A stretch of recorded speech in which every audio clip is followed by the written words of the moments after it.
So hi, my name is Emily. I'm with Theory of Curiosity, and I'm standing here with our two experts today, Dylan and Dr. Barclay.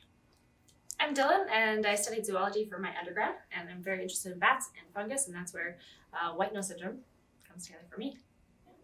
And I'm Robert Barclay. I'm a professor in the biology department here at the University of Calgary, and we primarily study bats. My first question for you is, why should people care about bats?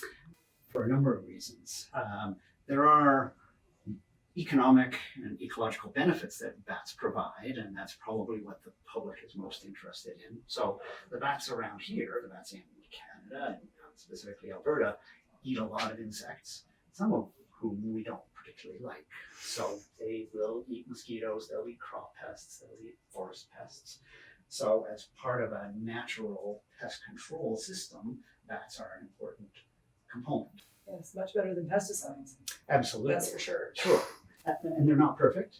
They fly at night, so pest species that we don't like that fly at night are potential prey. The things that fly during the day, we have to rely on the birds. So that's one aspect. Bats in other parts of the world are really important pollinators of plants or seed dispersers.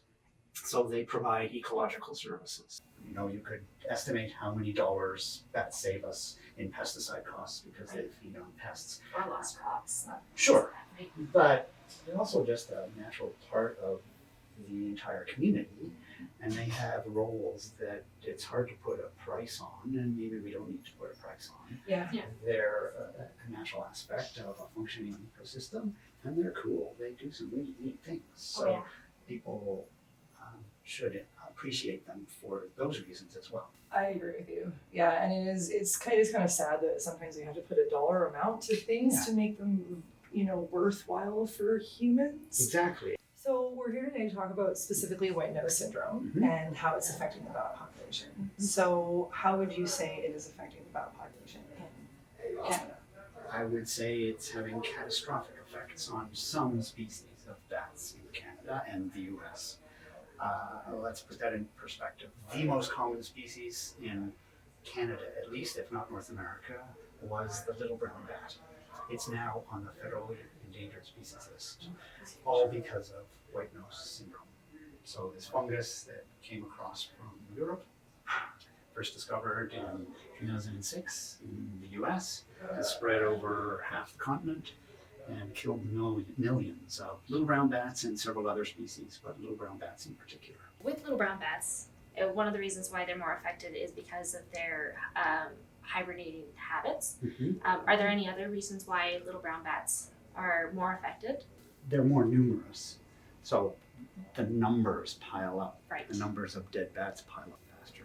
But it may be that their behaviors in the hibernation sites where the fungus attacks the bats contributes to spread within that cave or mine. Right.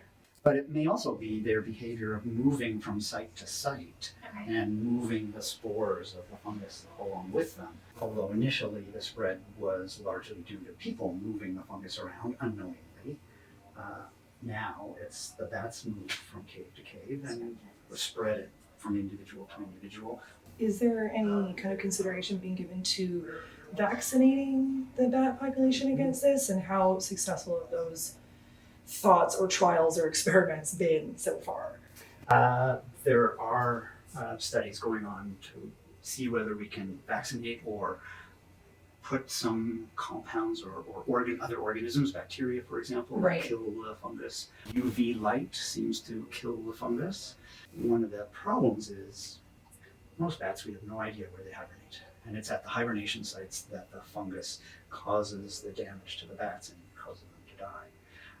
In this area, in Alberta, for example, we know of very few hibernation caves with a few hundred individuals in each one, and there are tens of thousands of bats hibernating in Alberta.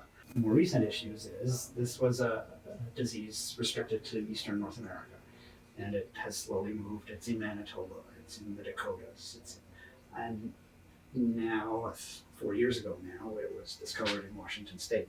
Right. A huge jump. Not likely to have been a bat, probably contaminated by people moving around, unbeknownst to them.